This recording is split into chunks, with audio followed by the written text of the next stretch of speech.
ମାନେ ସମସ୍ତେ शुभ सकाळ ସମସ୍ତେ ଭଲ ଅଛ। ଆଜି ଗୋଟେ ଗପ ପଢିବା। ଭଲ ଲାଗିବ ତ ଗପ ସମସ୍ତଙ୍କୁ। ଆଜି ଗୋଟେ ଗପ ପଢିବା ଯାହା ହେଲା ଭକ୍ତ ପ୍ରହ୍ଲାଦର ବିଷୟରେ ଗପଟିଏ ପଢିବା। ଶୁଣ ମୁଁ ପଢୁଛି ତମେ ମନ ଦେଇକି ଶୁଣିବ। ରାଜା ହିରଣ୍ୟକଶିପୁଙ୍କ ପୁଅ ହେଲେ ପ୍ରହ୍ଲାଦ। ହିରଣ୍ୟକଶିପୁଙ୍କ ପୁଅ କିଏ? ପ୍ରହ୍ଲାଦ। ପିଲାଦିନୁ ସେ ଭଗବାନ ବିଷ୍ଣୁଙ୍କୁ ପୂଜା କରୁଥିଲେ। ତାଙ୍କ ନାମ ଗାଇ ବୁଲୁଥିଲେ। ହିରଣ୍ୟକଶିପୁ ଶିବ ଉପାସକ ଥିଲେ। ସେ ବିଷ୍ଣୁଙ୍କୁ ଐରୀ ଥିଲେ। ପୁଅଙ୍କୁ ବିଷ୍ଣୁଙ୍କ ନାମ ନ ନେଇ ଶିବଙ୍କ ନାମ ନେବାକୁ ବୁଝାଇଲେ, ମାତ୍ର ପ୍ରହ୍ଲାଦ ଏଥିରେ ରାଜି ହେଲେ ନାହିଁ। ହିରଣ୍ୟକଶିପୁ ପୁଅର ମତି ଗତି ବଦଳାଇବା ପାଇଁ ଗୁରୁଙ୍କୁ ରଖିଲେ। ଗୁରୁଙ୍କୁ ଚେଷ୍ଟା କରି କିଛି ଫଳ ହେଲା। ଗୁରୁଙ୍କୁ ରଖିଲେ ମଧ୍ୟ କିଛି ଫଳ ହେଲା ନାହିଁ। ପ୍ରହ୍ଲାଦ ସବୁବେଳେ ହରି ନାମ କୀର୍ତ୍ତନ କରିବାକୁ ଲାଗିଲେ। କିଏ? ପ୍ରହ୍ଲାଦ। କଣ କାହା ପୁଅ ଥିଲେ? ହିରଣ୍ୟକଶିପୁ। କାହାର? ଏଥିରେ ହିରଣ୍ୟକଶିପୁ ରାଗି ଯାଇ ପୁଅକୁ ଜୀବନରୁ ମାରିଦେବା ପାଇଁ ଠିକ କଲେ। ସେ ଯେମିତି ପୁଅ ତାଙ୍କ କଥା ମାନିଲାନି, ସେ କହିଲେ ପୁଅକୁ ମୁଁ ମାରି ଦେବି। ପ୍ରଥମେ ତାକୁ ପାହାଡ ଉପରୁ ତଳକୁ ଫୋପାଡ଼ି ଦେଲେ। ପ୍ରଥମେ ପାହାଡ ଉପରକୁ ନେଇଗଲେ, ପାହାଡ ଉପରୁ ତଳକୁ ଫୋପାଡ଼ି ଦେଲେ। କିନ୍ତୁ ତାଙ୍କର କିଛି ହେଲା ନାହିଁ। ବଣୁଆ ହାତୀ ଆଗରେ ତାକୁ ଶୁଆଇ ଦିଆଗଲା, ମାତ୍ର ତାଙ୍କର କିଛି ହାତୀ କ୍ଷତି କରିପାରିଲା ନାହିଁ। ମାନେ ବଣୁଆ ହାତୀ ଆଗରେ ବି ପକେଇଦେଲେ, କିନ୍ତୁ ହାତୀ କିଛି କରିପାରିଲା ନାହିଁ। କିଛି କରିପାରିଲା ନାହିଁ।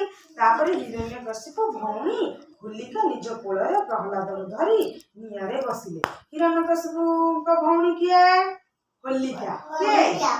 ନିଆଁରେ ବସିଲେ, କିନ୍ତୁ ହୋଲିକା ନିଆଁରେ ପୋଡି ମରିଗଲେ। ଅର୍ଥାତ ପ୍ରହ୍ଲାଦଙ୍କର କିଛି କ୍ଷତି ହେଲା।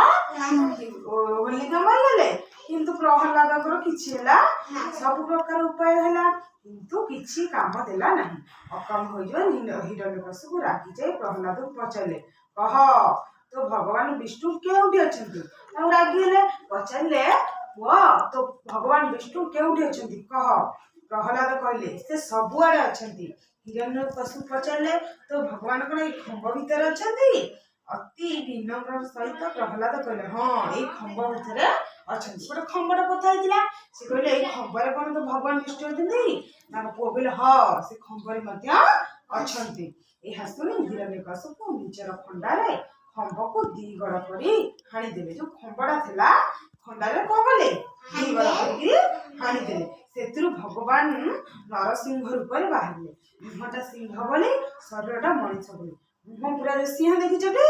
ଠିକ ଭଗବାନଙ୍କ ମୁହଁ ପୁରା ସିଂହ ପରିକା ହେଇଥିଲା। ଆଉ ବେକଠାରୁ ତଳକୁ ମଣିଷ ପରି ଥିଲା। ସେତେବେଳେ ଦିନ ସରି ଆସୁଥାଏ। ଭଗବାନ ହିରଣ୍ୟକଶିପୁ ନିଜ ଜଙ୍ଘ ଉପରେ ରଖି ନିଜ ହାତର ମୁନିଆ ନଖରେ, ଜଙ୍ଘ କୋଉଟା କହିଲ?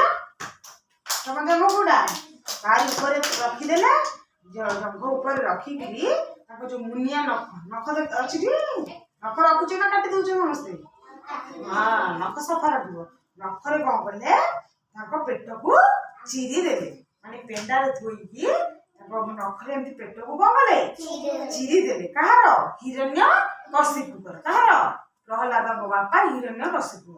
ଯେମିତି ଚିରି ଦେଲେ, ସେ ସେଇଠି ମରିଗଲେ।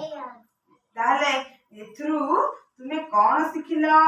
ଭକ୍ତକୁ ସବୁବେଳେ ଭଗବାନ ସାହାଯ୍ୟ। ତମେ ଯଦି ଠାକୁରଙ୍କୁ ମନ ଦେଇ ପ୍ରାର୍ଥନା କରିବ, ଭଗବାନ ତମକୁ, ତମେ ଯଦି ମନ ଦେଇକି ପ୍ରାର୍ଥନା କରିବ, ପ୍ରଭୁ ମତେ ଭଲ ପାଠ ଦିଅ, ଭଲ ବୁଦ୍ଧି ଦିଅ, ତାହେଲେ ଭଗବାନ ତମକୁ ଭଲ ପାଠ ଦେବେ, ଭଲ ବୁଦ୍ଧି ଦେବେ ନା ନାଇଁ? ଭଗବାନଙ୍କୁ ସମସ୍ତେ ପ୍ରାର୍ଥନା କରୁଛ। କେମିତି ପ୍ରାର୍ଥନା କରୁଛ? ହାତ ଯୋଡିକି। ତାହେଲେ ସମସ୍ତଙ୍କୁ ଗପଟି ଭଲ ଲାଗିଲା? କାହାକୁ କାହାକୁ ଭଲ ଲାଗିଲା? ସମସ୍ତଙ୍କୁ? ସମସ୍ତେ ମନେ ରଖିପାରିବ ତ ଗପଟିକୁ?